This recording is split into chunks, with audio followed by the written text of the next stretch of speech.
Welcome to Killshot Tournament Season 1. I am Longshot here. And I am Kaleido. Yeah, and we want to give it up to our sponsors, Nerd Reactor, for sponsoring our tournament. And right now, we have these two players playing it and duking it out. This is going to be Kolokotronis. He is a silver-ranked player playing as Protoss. And we also have his opponent here in the top left-hand corner of the map, Skinjob. He is a platinum player playing as Zerg. So these two players are going to be duking it out. Yes, indeed. We have cross-position spawning, PvZ on Shakuras. This should be interesting, to say the least.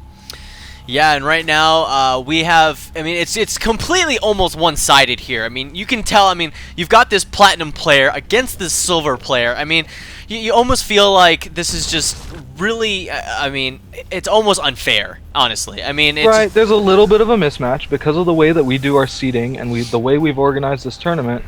There's going to be, especially for the round of 16, some very uneven matches because obviously we have to give precedent to the better players to be at the top of the bracket. So we're going to have this uneven match, but, you know, it's StarCraft, man. Anyone can take a game off anyone else. Yeah, that's right. I mean, honestly, you know, I don't want to be a betting man, but if I had to choose, you know, normally people would say, oh, dude, Skinjob's got this in the bag, you know, for some reason, just because he's a platinum player and he's got, you know, he's got a lot more skill to be up in that ranking. You know, it's one of the things about StarCraft, and especially when laddering. Absolutely. But we're going to be seeing, you know, standard gateway wall off here. Gas again for a Protoss player. Is this really standard? Because, I mean, it's kind of difficult for him to wall off with... I don't know about his right pylon placement here. Okay. There's a little bit too much of a gap. I mean, really, you just want like a small gap for a Zealot to fit in. That's about it. That's right. I mean, he could... I don't think he has the ability to put that, like, say, Cybernetics Core or Forge or another gateway able to... So he manner blocked himself. A little bit. I mean, yeah, there's a kind of a big space here, but he's just gonna have to fill it with units.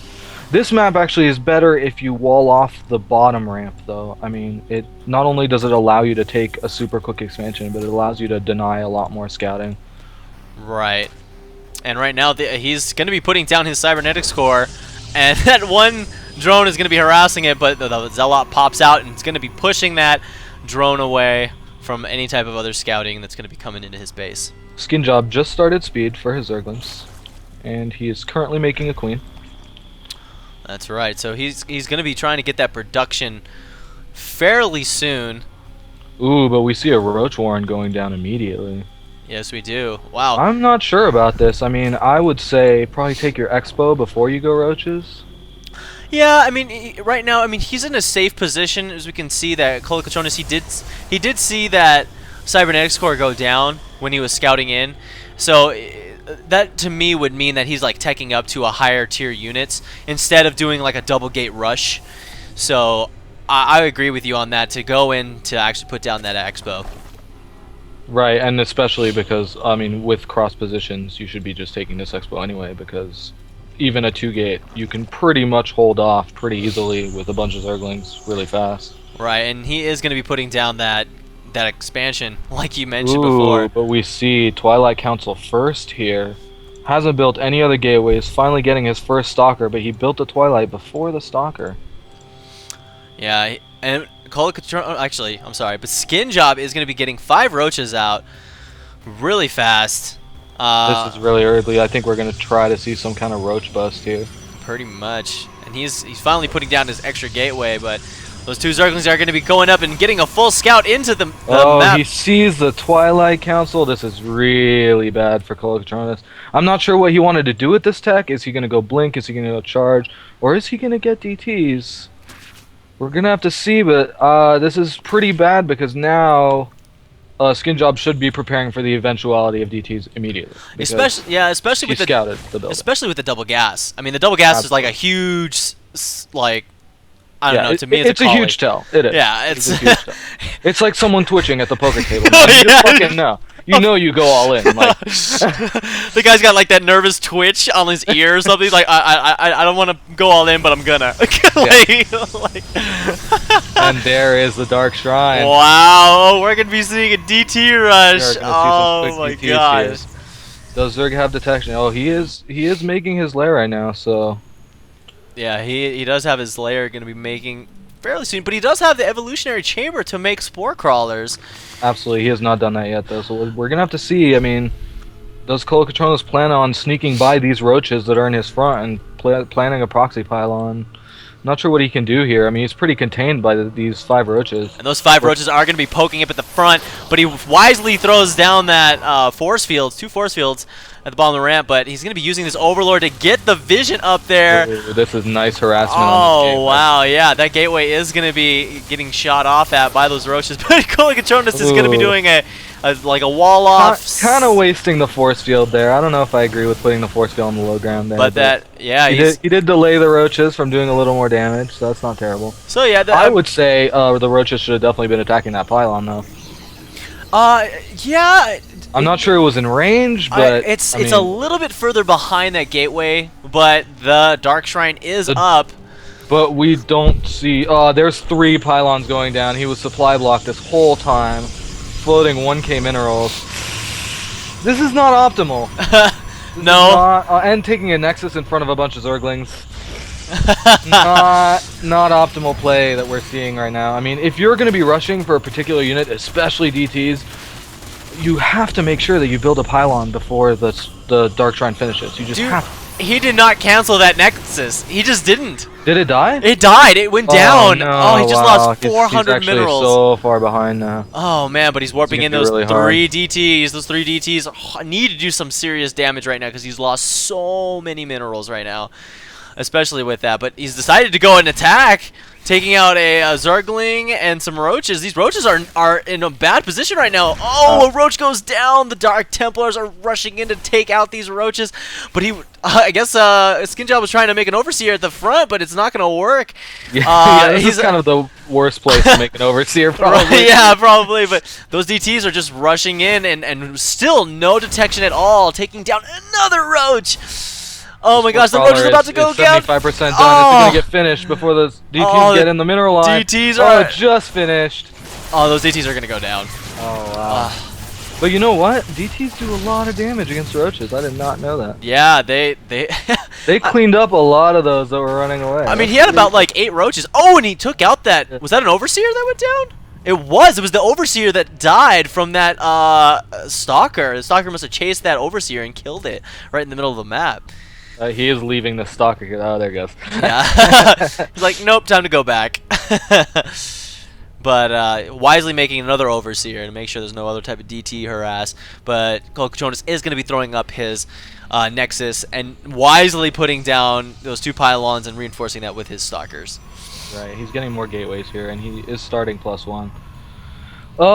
You know what? He does have a decent amount of gateways. He is going to get this expo saturated pretty quickly as long as he's been continuing to build probes. I haven't really been checking, but it looks like he's still building probes. So he might hit a pretty good timing with this +1 finishing, especially because he's chrono boosting it now. The Zerg player doesn't seem to be making a lot of units here. I think he is kind of just defending. I see him building spine crawlers. He's kind of just defending the DTs and not really defending the possibility of other units coming to knock on his door here. Yeah, and the macro of it seems like he's doing a more of a macro style. I mean, let's take a look at the harvester count. Right now, the harvesters are Skinjob's favor. I mean, we could tell that he's 10 harvesters ahead. Right, absolutely. This is pretty typical for Zerg to be way ahead at this point. I mean, yeah. I mean, especially because Kolokotronis hasn't had this expo up for very long, so he hasn't been building probes out of 2 buildings. Right, and Skinjob is going to be getting his 3rd expansion down at the bottom left of the ramp, or bottom left of the map.